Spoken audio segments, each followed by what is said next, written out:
Hi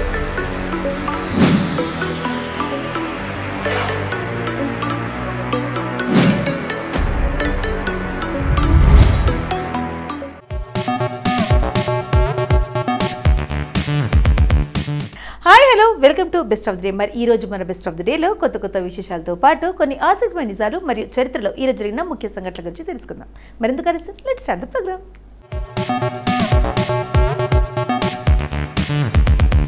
ముందుగా ప్రపంచ జనాభా దినోత్సవం గురించి చెప్పుకుందాం.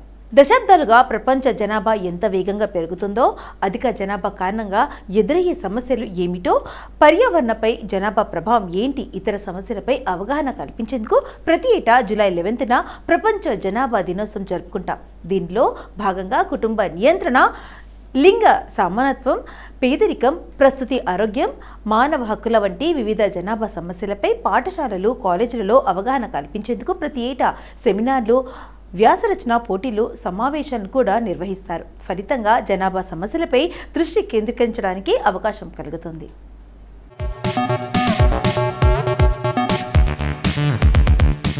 ప్రపంచ జనాభా దినోత్సవం 2025 థీమ్ ఏంటంటే, ప్రపంచ జనాభా దినోత్సవం పురస్కరించుకొని ప్రతి సంవత్సరం ఒక్కో ప్రత్యేక థీమ్ను పాటించడం జరుగుతుంది. ఈ ఏడాది థీమ్ ఏంటంటే 8 బిలియన్ల ప్రపంచ స్థితిస్థాపక భవిష్యత్తు వైపు అందకి పయనం, అవకాశాలను అందిపించుకోవడం, హక్కులు, ఎంపికలను స్థిరపరచుకోవడం. 2100 నాటికి ప్రపంచ జనాభా ఎంతకు చేరుకుంటుందంటే, ప్రపంచ జనాభా 1 బిలియన్లకు పెరగడానికి వందల వేల సంవత్సరాలు పట్టింది. 200 ఏళ్లలో జనాభా 7 రెట్లు పెరిగింది. 2011లో ప్రపంచ జనాభా 7 బిలియన్ల మార్కుకు చేరుకోగా 2021 నాటికి దాదాపు 7.9 బిలియన్లకు జనాభా పెరిగింది. 2030లో దాదాపు 8.5 బిలియన్లకు, 2050లో 9.7 బిలియన్లకు, 2100లో 10.9 బిలియన్లకు పెరుగుతుందని అంచనా.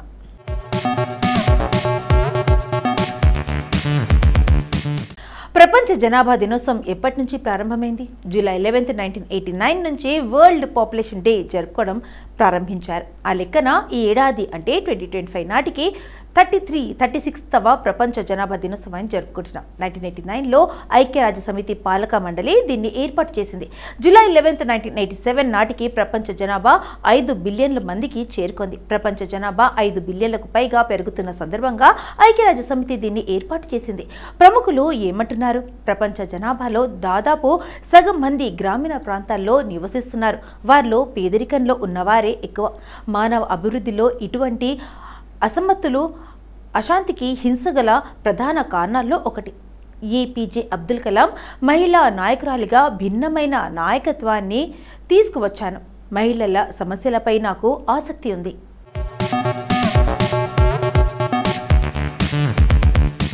ఓ మహిళగా, తల్లిగా జనాభా పెరుగుదల రేటును తగ్గించడానికి భిన్న కోణంతో రాజకీయాల్లో అడుగుపెట్టాను. బేనజీర్ భుట్టో, పాకిస్తాన్ మాజీ ప్రధాని. వేగవంతమైన జనాభా పెరుగుదల, సాంకేతిక ఆవిష్కరణలు, సామాజిక వ్యవస్థలు ఎలా పనిచేస్తున్నాయనే దానిపై అవగాహన లేకపోవడంతో గందరగోళాన్ని సృష్టించాయి. డేవిడ్ సుజుకి, కుటుంబం చిన్నదిగా ఉంటే వారి వద్ద కొంచెం ఉన్నా పంచుకోగలుగుతారు, అక్కడ శాంతి కూడా ఉంటుంది. ఫిలిప్ జుగున్, ప్రపంచ జనాభా ఎంతటి భయానక స్థాయిలో విస్తరిస్తుందో నమ్మశక్యంగా ఉండదు. బిండి ఇర్విన్, పర్యావరణ నష్టానికి జనాభా పెరుగుదల ప్రాథమిక కారణం. జాక్వెస్ వైస్ కుస్టియో, 2022లో 1.4 బిలియన్ల కంటే ఎక్కువ జనాభా కలిగిన దేశాలుగా చైనా, భారతదేశం ముందు వరుసలో ఉన్నాయి. ఇక 2023 నాటికి ప్రపంచంలో అత్యధిక జనాభా కలిగిన దేశంగా భారత్ చైనాను అధిగమిస్తుందని అంచనా.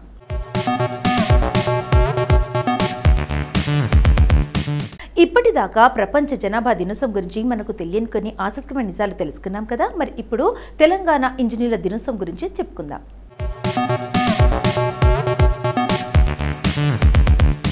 తెలంగాణ ఇంజనీర్ల దినోత్సవం ప్రతి సంవత్సరం జూలై 11న తెలంగాణ రాష్ట్ర వ్యాప్తంగా నిర్వహించబడుతుంది.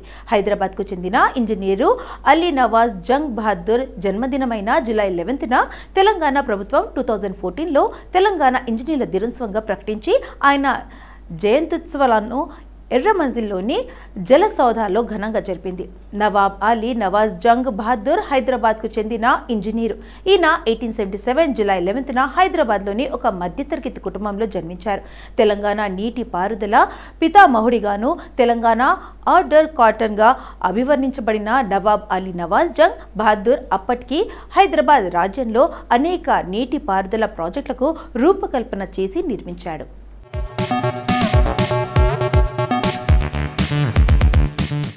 ప్రభుత్వాలపై భారం పడకుండా దీర్ఘకాలం రైతులకు ప్రజలకు ఉపయోగకరంగా తక్కువ ఖర్చు నాణ్యతతో కూడిన సాగునీటి ప్రాజెక్టులు నవాబ్ అలీ నవాజ్ జంగ్ బహదూర్ నిర్మించారు. తెలంగాణ రాష్ట్రంలో సాగునీటి ప్రాజెక్టులకు రాష్ట్ర ప్రభుత్వం అత్యధిక ప్రాధాన్యత ఇస్తున్న నేపథ్యంలో తెలంగాణ రాష్ట్రం ఏర్పడిన వెంటనే నవాబ్ అలీ నవాజ్ జంగ్ బహదూర్ గౌరవార్థం తెలంగాణ ప్రభుత్వం అధికారికంగా 2014 జూలై 11న జిఓ నవంబర్ 18 జారీ చేసి అలీ నవాబ్ జంగ్ బహదూర్ అయిన జన్మదినాన్ని తెలంగాణ ఇంజనీర్ల దినోత్సవంగా ప్రకటించిన ప్రతి సంవత్సరం అధికారికంగా ఈ దినోత్సవాన్ని నిర్వహించాలని తెలంగాణ ప్రభుత్వం నిర్ణయించింది. ఈ దినోత్సవం సందర్భంగా వివిధ శాఖలలో విశిష్ట సేవలు అందించిన విశ్రాంత ఇంజనీర్లకు 2015 నుండి నవాజ్ జంగ్ స్మారక జీవిత సాఫల్య పురస్కారాలను అందజేస్తున్నారు.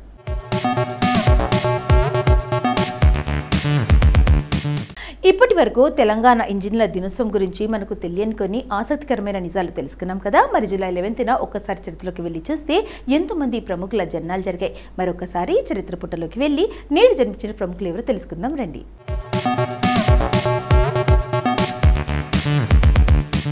నీలాంజన సుదేష్ణ జుంపా లాహిరి ఆంగ్లలో మరియు ఇటీవలి కాలంలో ఇటాలియన్లో ఆమె చిన్న కథల నవలలు మరియు వ్యాసాలకు ప్రసిద్ధి చెందిన బ్రిటిష్ అమెరికన్ రచయిత్రి.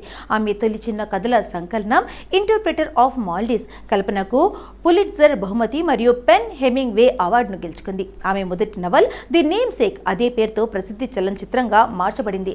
The Namesake New York Times notable book, Los Angeles Times book prize finalist మరియు ప్రధాన చలనచిత్రంగా రూపొందించబడింది. Unaccustomed Earth Frank O'Connor International Short Story అవార్డును గెలుచుకుంది.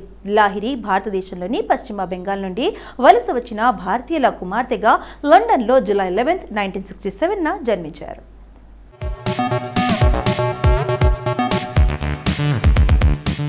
అమితాబ్ ఘోష్ భారతీయ బెంగాలీ రచయిత, సాహిత్య విమర్శకుడు. ఆంగ్ల కాల్పనిక సాహిత్యానికి అతను చేసిన కృషికి 54వ జ్ఞానపీఠ పురస్కారం లభించింది. అమితాబ్ ఘోష్ 1956 జూలై 11న కలకత్తాలో జన్మించారు. అతను డెహ్రాడూన్లోని ఆల్ బాయ్స్ బోర్డింగ్ స్కూల్లో ది డూన్ స్కూల్లో విద్యను అభ్యసించారు. అతను భారతదేశం, బంగ్లాదేశ్, శ్రీలంకలలో పెరిగాడు. డూన్లో అతని సమకాలీనులను రచయిత విక్రమ్ సేథ్, చరిత్రకారుడు రామ్ గుహ ఉన్నారు. పాఠశాలలో ఉన్నప్పుడు అతను ది డూన్ స్కూల్ వీక్లీకి క్రమ తప్పకుండా కాల్పనిక సాహిత్యాన్ని, కవితలను అందించాడు. గుహతో కలిసి హిస్టరీ టైమ్స్ పత్రికను స్థాపించాడు. డూన్ తర్వాత ఢిల్లీ విశ్వవిద్యాలయానికి చెందిన సెయింట్ స్టీఫెన్స్ కళాశాల నుండి ఢిల్లీ స్కూల్ ఆఫ్ ఎకనామిక్స్ నుండి డిగ్రీలు పొందారు.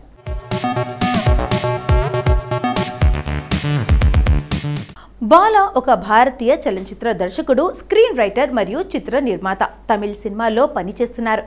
సెల్యులాయిడ్ తెరపై శ్రామిక వర్గాన్ని వాస్తవికంగా చీకటిగా మరియు కలువపరిచే చిత్రణ ద్వారా బాలా తమిళ సినిమా విప్లవం కోసం ప్రశంసలు పొందారు. 56వ జాతీయ చలనచిత్ర అవార్డులు జ్యూరీకి నేతృత్వం వహించిన షాజీ ఎన్ కరుణ్ మాట్లాడుతూ బాలా అనేక విధాలుగా ప్రత్యేకత కలిగి ఉన్నాడు. అతను తమిళ సినిమా పాత్రను మార్చిన తీరు అభినందనీయం.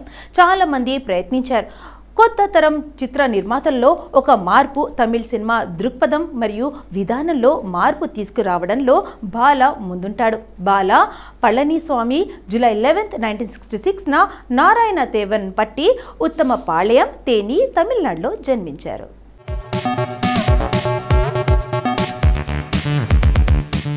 కుమార్ గౌరవ్ మనోజ్ తూలిగా జూలై 11, 1956న జన్మించారు. అతను తన తొలి నటి విజేత పండిత్ సరసన లవ్ స్టోరీతో తన సినీ రంగ ప్రవేశం చేశాడు. ఈ చిత్రంలో అతనితో కలిసి నటించిన అతని తండ్రి నిర్మించారు. ఈ చిత్రం బాక్స్ ఆఫీస్ వద్ద చాలా కాలం పాటు ఆడింది. దాని వినూత్నమైన కథకు మాత్రమే కాకుండా రాహుల్ దేవ్ బర్మన్ మరియు తాజా ప్రముఖ అరంగేట్రం చేసిన దాని చిరస్మరణీయం సంగీతం కూడా. రాహుల్ రావేల్ దర్శకత్వం వహించిన ఈ చిత్రంలో చాలా మంది యువకులు అతని పాత్రను అనుకరించడం ప్రారంభించారు.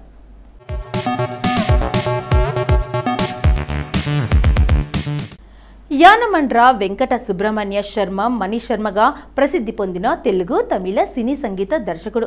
200కి పైగా సినిమాలకు సంగీత దర్శకత్వం వహించారు. సాలూరి రాజేశ్వరరావు దగ్గర నుంచి వందే మాత్రం శ్రీనివాస్ వరకు మేటి సంగీత దర్శకుల దగ్గర పనిచేసిన అనుభవం ఆయనకుంది. మణి శర్మ కృష్ణా జిల్లా మచిలీపట్నంలో జూలై 11, 1964న జన్మించారు. సంగీత దర్శకుడు చెళ్లపిళ్ల సత్యం దగ్గర కీబోర్డ్ ప్లేయర్గా సినీ జీవితాన్ని ప్రారంభించారు. ఆ తర్వాత ఇళయరాజా, ఎంఎం కీరవాణి, రాజకోటిల దగ్గర శిష్యరికం చేశారు.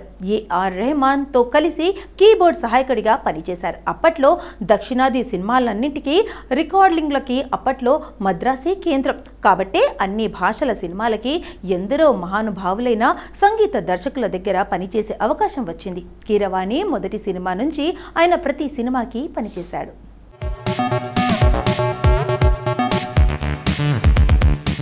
సో ఇదండి ఇవాల్టి మన బెస్ట్ ఆఫ్ ది డే. మరి ఈ రోజు మన ఎపిసోడ్లో ఈ రోజుకి సంబంధించిన కొన్ని ఆసక్తికరమైన నిజాలు తెలుసుకున్నాం కదా. మరి రేపటి ఎపిసోడ్లో మళ్ళీ కలుద్దాం. అంటే టేక్ కేర్, బాయ్.